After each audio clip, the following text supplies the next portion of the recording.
What's going on, everybody? Welcome to your daily horoscope for Friday, October 2nd, 2020. Brian here, Fixed Air Moon, keeping the collective fixed on astrology. I appreciate you all being here. I hope that full moon was able to release some trauma, some past wounds, help move past, like you could say, victim mentalities within us. It was powerful, and there's a little release there, but you know, as I'll show you here in the charts, it's not like we're out of the water here. Like, we got the moon in Aries finishing up, and it's got a lot to deal with here. Like, our emotional identity still has a lot to go through.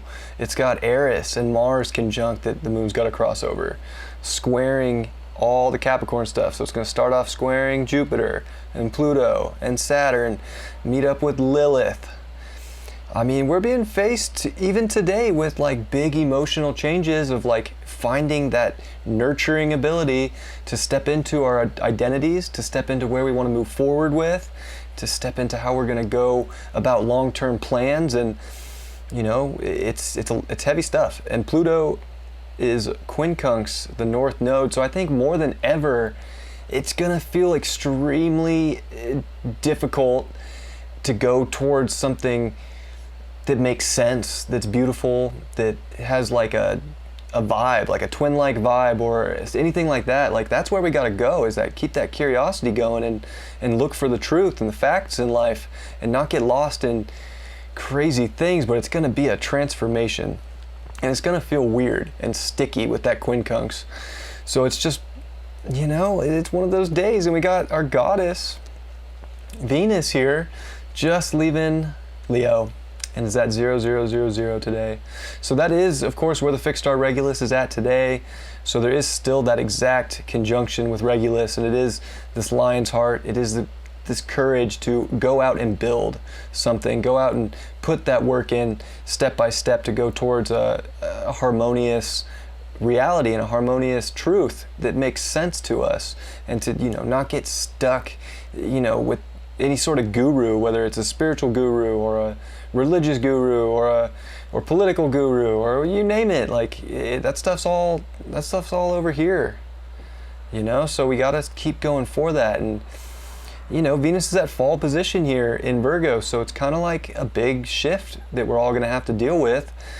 And you know, it's really not ideal. It's not like, but it is what it is, of course. But you know, now we have to kind of put some more work in. I think we have to focus on helping others. Virgo is very much service to others too. So it's like, there is like a beauty here in being courageous enough to help someone else and help someone else out and have some compassion for someone else. But it really does affect the sun here at 10 degrees of Libra, because that, you know, that mutual reception's gone. So now it's just the sun in fall position and Venus in fall position. So, you know, it's a big shift today.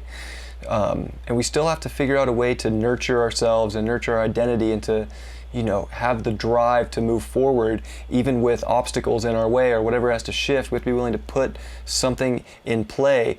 It could get us to really analyze what is beautiful. So Venus here in Virgo, you know, it could have us get nitpicky, but it's like, are we nitpicking every little thing, or are we gonna today kind of nitpick the things out of our life that don't make sense?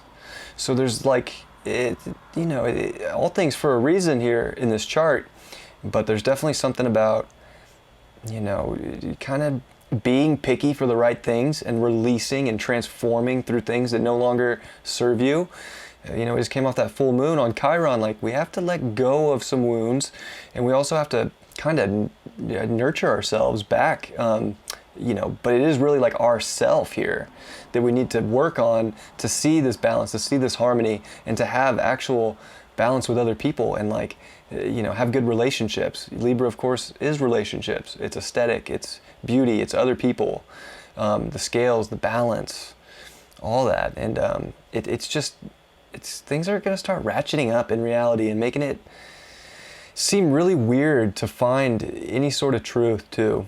But we do have this Jupiter-Neptune sextile, and it's just getting tighter and tighter, and it's really a special transit that is going to pass here soon. So there's still this like the spiritual belief that you have within yourself of what aligns you to spirit, to your guides, to God. That is like the guiding light here.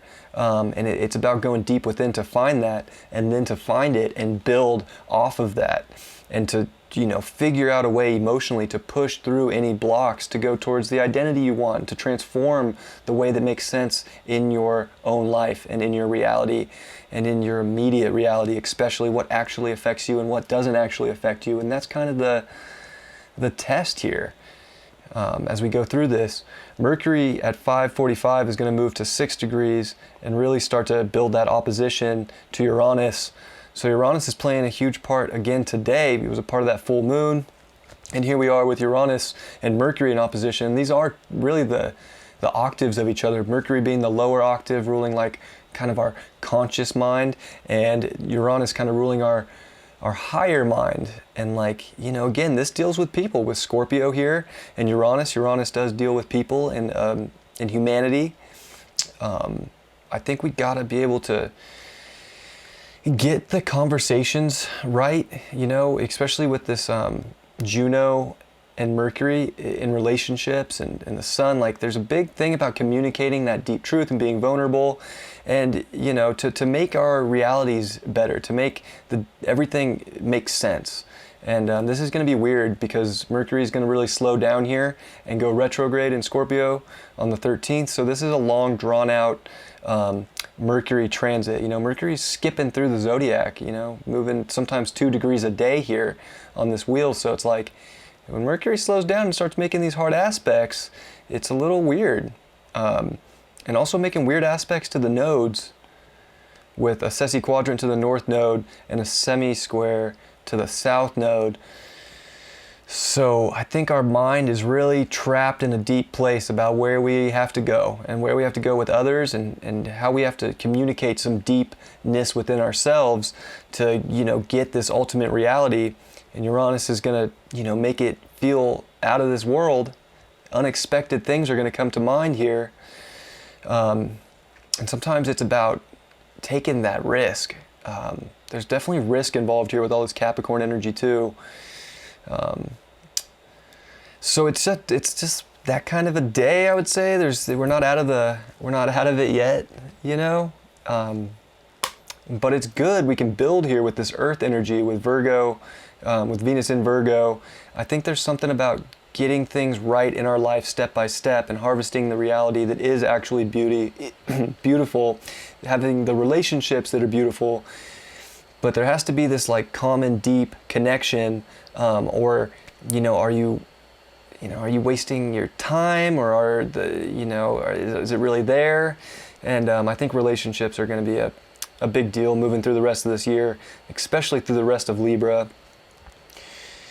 And yeah, it can just feel sticky, I think, going towards that north node right now. There's going to be so many traps set up in reality and playing out in different aspects. So it's like, how can we detach with Uranus here from what isn't of our deep truth, and kind of connect to what is? And we might have to play weird games in our mind with this opposition that's building, especially with the nodes squaring Neptune. We're getting a little weird here. And I'll be honest with you, this full moon that's coming up is more intense the new moon coming up is more intense than the full moon. So these are big times to make sure that relationships are right, to make sure that you're right in your identity, to make sure that you're able to nurture yourself and to have that emotional drive and power to keep moving forward with what you need to, with what makes the most sense and what aligns with your ultimate truth. The card for the day is the Strength card. Are we still going to have that inner child come out? Are we still going to have fun even though Venus left Leo? Can we grab on to that heart and that love and that passion and build from that? And I think that's kind of the big question here, is can we have that strength to move forward, to have that passion to move forward in very constructive ways that make sense, whether it's with relationships, whether it's with partnerships, whether it's with yourself. The relationship with yourself is so important, and we got to find that strength big time to connect with the right things that are meant and divinely aligned with us. Strength card. Great card. Very, very Regulus. So there is a balance, there is a harmony, but it's that strength within you, and it's that emotional drive to push forward and transform things, to let things leave so that beautiful new things can come in. With this Pluto in quincunx to the North Node, we can have this, I think we can have a lot of truth and beauty in our environment. We just gotta sometimes be willing to let go of things that are taking us out of any sort of alignment in that kind of way. I love you guys very much. I hope you enjoyed the horoscope, and I will see you for the weekend horoscope tomorrow. Peace.